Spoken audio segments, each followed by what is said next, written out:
आणि म्हणूनच कोल्हापूर आज तुम्ही खऱ्या अर्थाने काय ते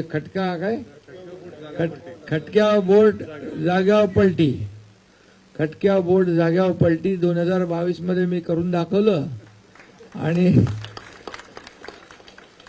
एकनाथ शिंदेला हलक्यात घेतलं आणि हलक्यात घेणाऱ्यांना किती भारी पडलं हे महाराष्ट्राने पाहिलेलं आहे. त्यामुळे एक सर्वसामान्य कार्यकर्ता काय करू शकतो या महाराष्ट्राने, देशाने नाही जगातल्या अनेक देशांनी पाहिले. आणि म्हणून आपल्याला काम करायचं आहे. हा पक्ष जो आपला शिवसेना हे नोकर आणि मालक आणि नोकराची नाही आहे, ही कार्यकर्त्यांची संघटना आहे, कार्यकर्त्यांचा पक्ष आहे.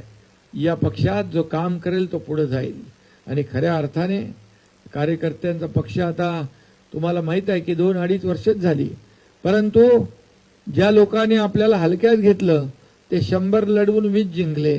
एकनाथ शिंदे 80 लढवून 60 जिंकला.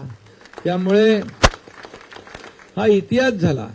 खऱ्या अर्थाने एक इतिहासामध्ये नोंद होईल असा विजय आपल्याला मिळाला आहे.